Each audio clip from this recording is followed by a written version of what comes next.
Jayanth Kodkani, sir, is an experienced journalist who served 35 years with the Times of India, Bengaluru, where he served as the associate resident editor.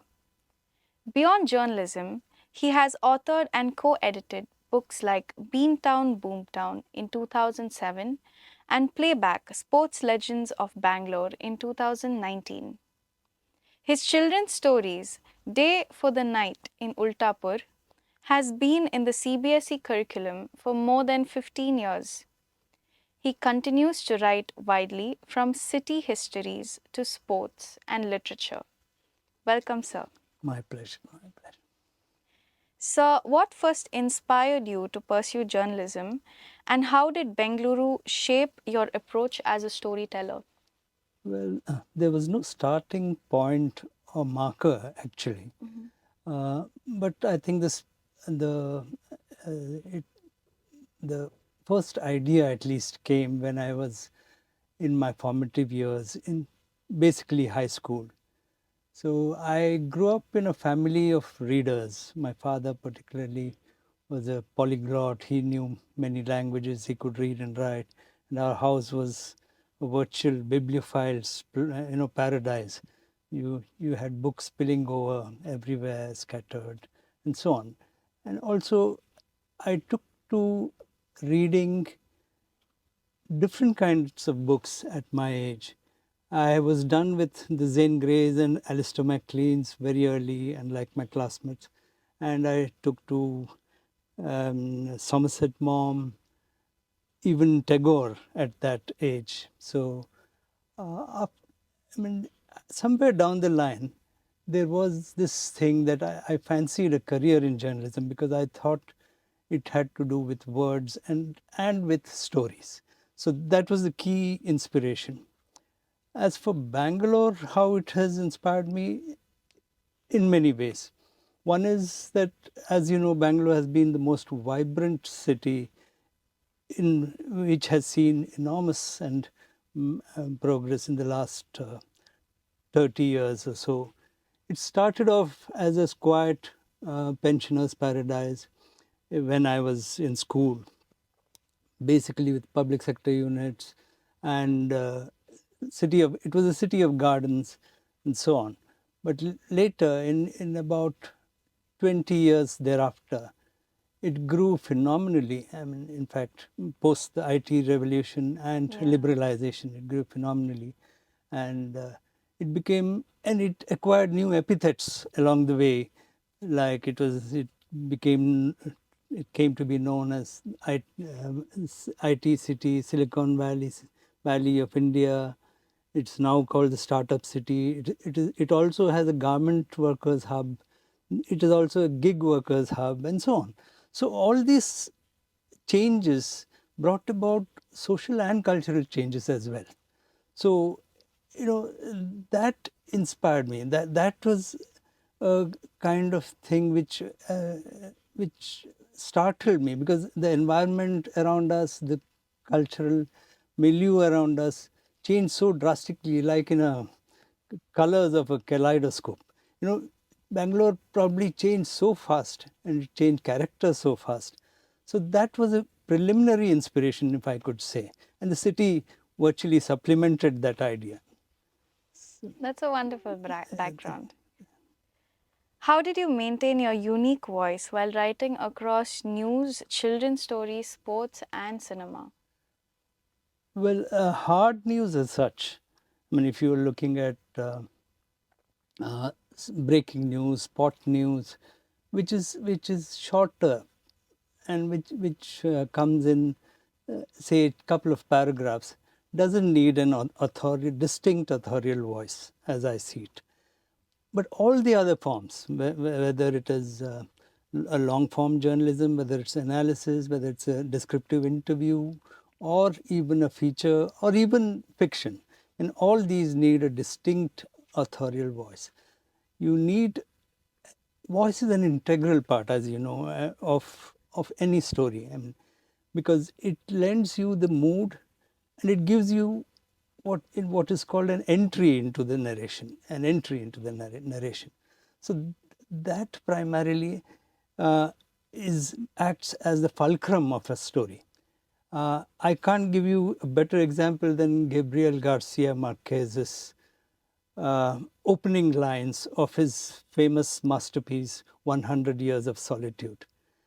If I remember right, it goes like, many years later, I repeat, many years later, while he was facing a firing squad, Colonel Aureliano Buendó remembered that distant afternoon when his father took him to discover ice. Now, this is an opening line of a masterpiece of a novel which says so many things. So you can't find a better voice which opens a novel than Gabriel Garcia Marquez's masterpiece of a novel, 100 Years of Solitude. Now, there are so many elements to this. It's about the past, or is it about foreshadowing the future? Is it about the gloom that is coming? Is it real after all? Why is he discovering ice? And so on. All these things compel the reader to enter this novel, to enter this story. Now, this is one function of voice. The other basic function would be inflection. Voice is also inflection, because voice gives the tone to a story. Is the writer conveying sadness? Is he conveying sarcasm? Also, is he giving an idea of the character to us? The hero, is the hero grounded in reality, or does he have his head in the clouds? These kinds of indicators are what voice gives this a story. So That's a very interesting perspective. Yeah. What drew you to forgotten sports stories for playback, and what research challenges did you encounter? Yeah, playback was conceived as an anthology of forgotten sporting heroes of Bangalore, and there were many. In fact, that was planned as the first in a series. So you had people like the Brito sisters who played hockey, Kenneth Abraham, the athlete, KV Baradraj, the footballer, and so on.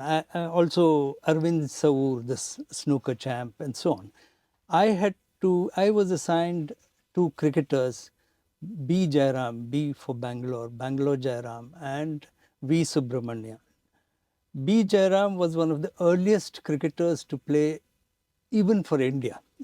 It was not only Bangalore, but even for India. He played in the early 1900s, the late 19th century and the early 20th century. He had passed away in 1936. There was hardly any written record about his play, about his game. There was some scraps of information here and there. There was a reference to his tour abroad in England and all that. But in the given 3 months, I couldn't find any solid material immediately at hand. I had heard of some old archival issues of this magazine called Cricket in London, which was, I think, which was functioning only up to 1915, if I'm right. So there was hardly anything I could go by. I even spoke to many senior players, but they were already a generation or two younger than him. So finally, with my contacts with sports journalists across the country and also with other players, one thing led to another, and I finally got some indication of 2 or 3 books, some indication that that information about him would be available in 2 or 3 books. So one was something totally, and these books were totally different. These were not about cricket. One was Old Bungalows of Bangalore, British Bungalows of Bangalore.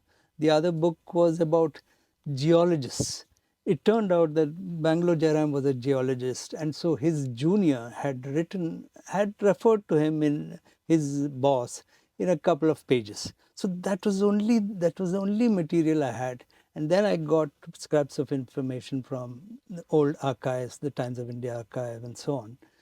So built a fairly long story. I think it runs into about 3,000 words. Wow. And similarly with Subramanya. Subramanya was a Ranji Trophy player. He played only for Karnataka, Mysore those days. But he was good enough, fit enough to be the India captain, but he missed out on many opportunities for various reasons. Subramanya was also very reticent. He wouldn't speak. He preferred being out away from the spotlight. So there was hardly any material about him for the last 10 years or more. So, and he, and worse for me, he had moved to Australia, and it had been 50 years. He was staying in Byron Bay in Australia. And he came over frequently once in 2 years, but he never met anybody. His good friend was J.R. Vishwanath, the former cricketer. And I finally got JRB to speak with him and get permission for an interview. Oh, Subramania nice. agreed finally for an email interview. And I remember I sent him a list of questions, about 20 odd questions. And because I had to know everything about his life, his Yeah. play, his brothers, and so on. But he would reply to only one or two questions a day. He was already past 80.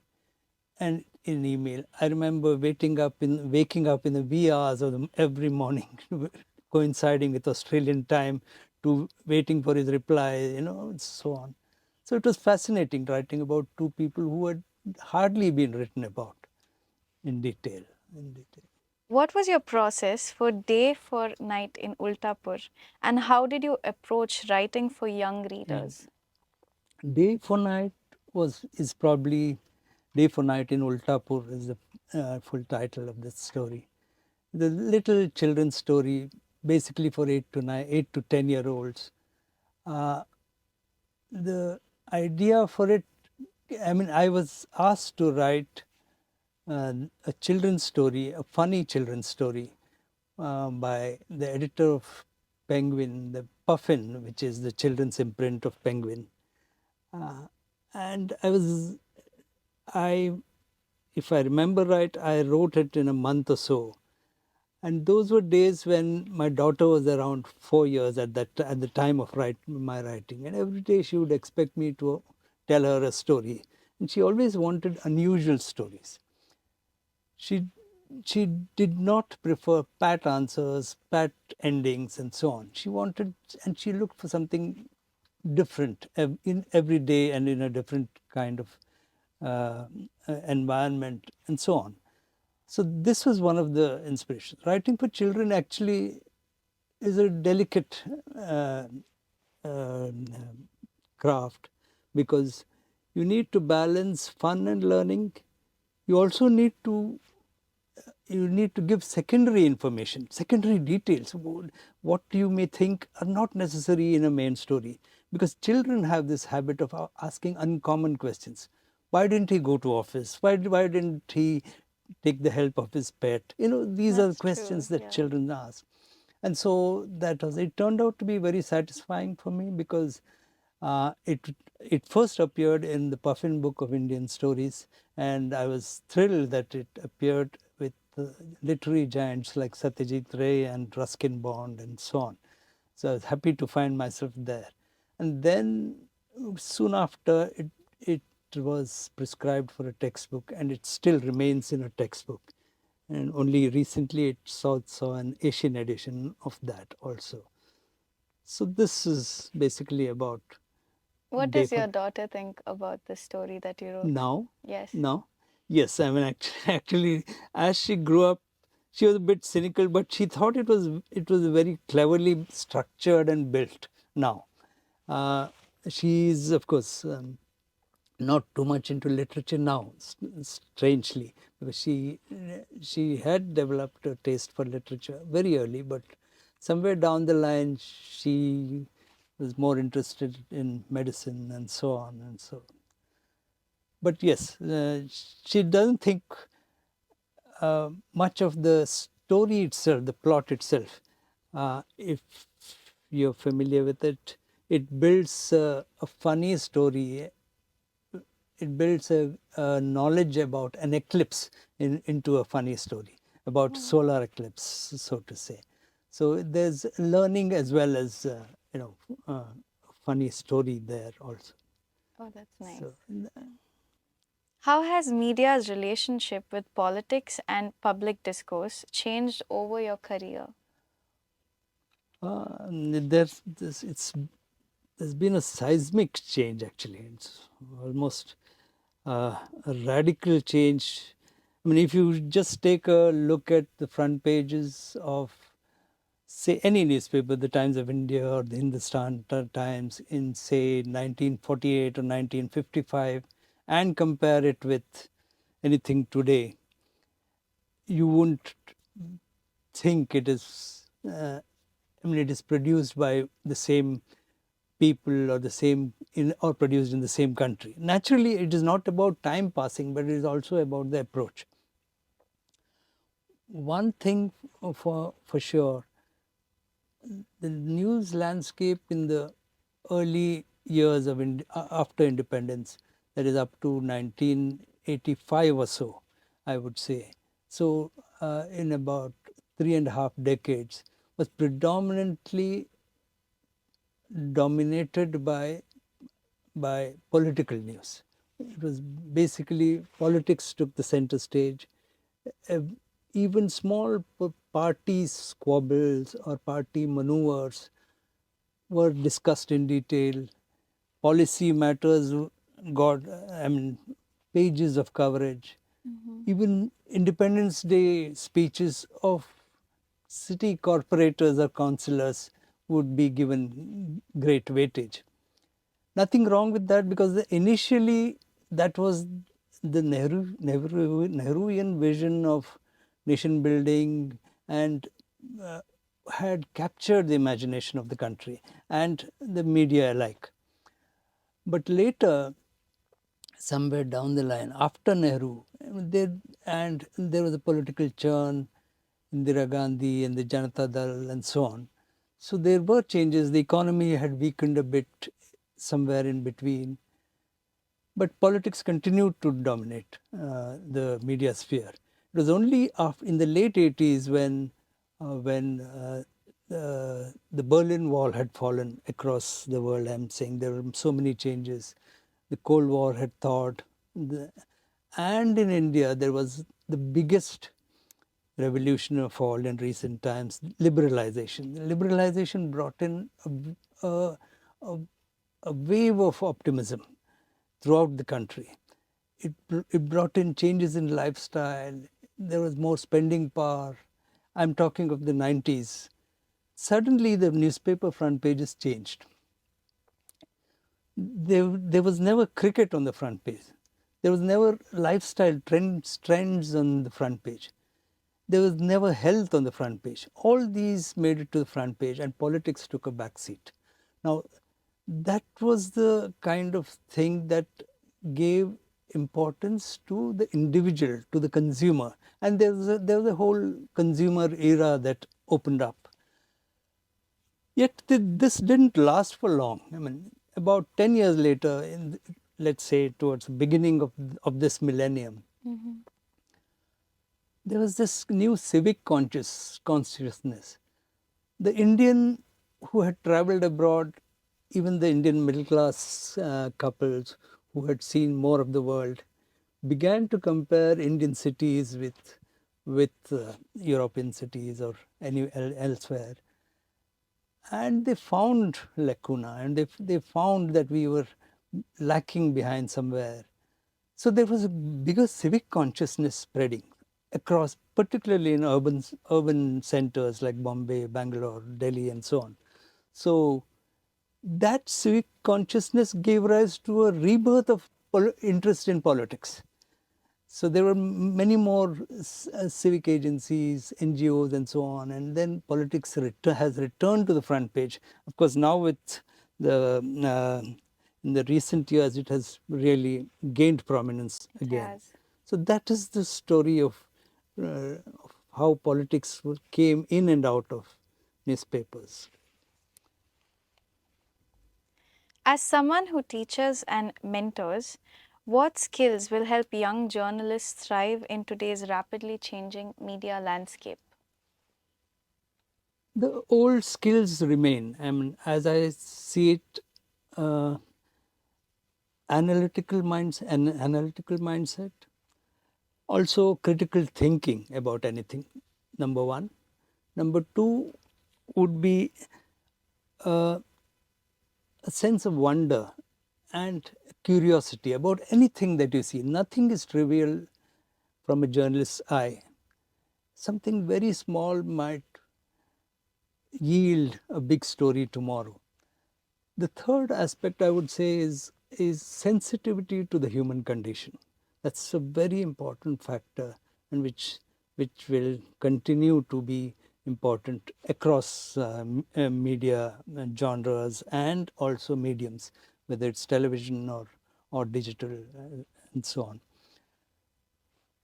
The other thing I would say, with an example, is to look at the before and after of incidents. Let's take a simple routine road accident. We've heard of these things often about youngsters, young professionals going for a weekend getaways, driving on the highways and meeting with unfortunate, accidents, sometimes in tragedy, loss of life, etc. But normally, what that if that's an accident which involves 4 deaths, it would get a coverage probably of about 200, 300 words with a picture, etc. But if you look at it, there are so many stories behind that incident.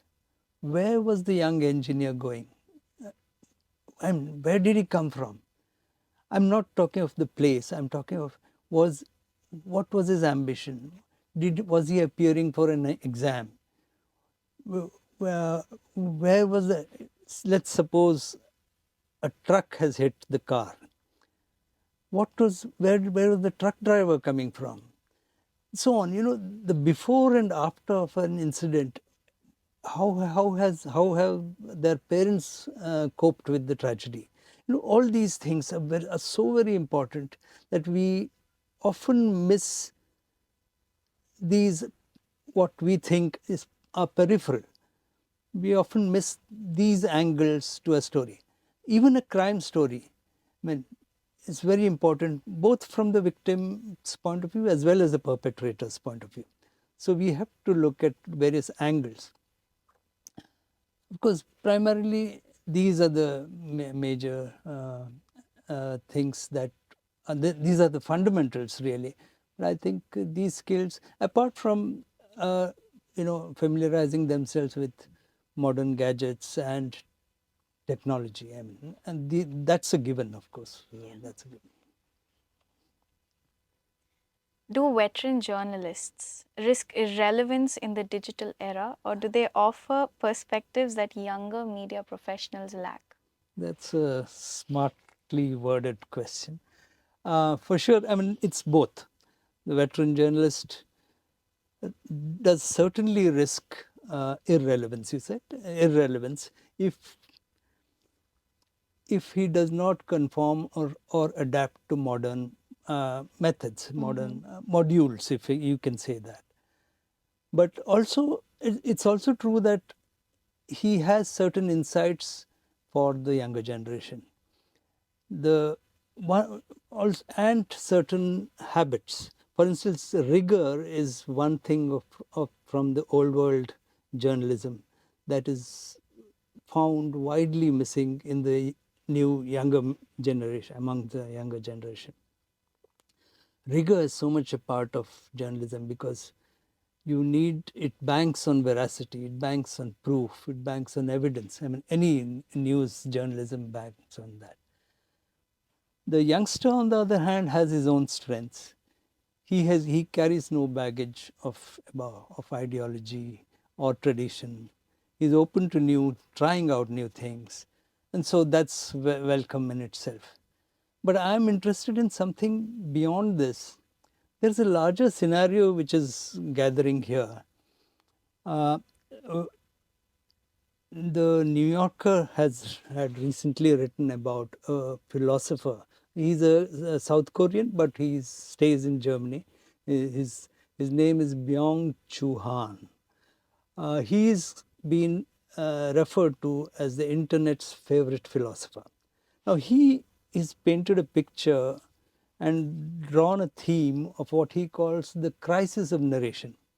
He says, in these days of fleeting images, I'm particularly referring to the new media, social media, it's also, where you're happy with small little fleeting images, the habit of storytelling is gone. Story selling has replaced storytelling, is how he puts it. And he also talks of the phenomenon of atomization of time. When you say atomization, it is about breaking time. It is about shattering time into small little segments to accommodate these fragments of stories of which we capture or write about, whatever we call even stories on Instagram as stories. So if these fragments are also part of an algorithmic tradition that is being built up.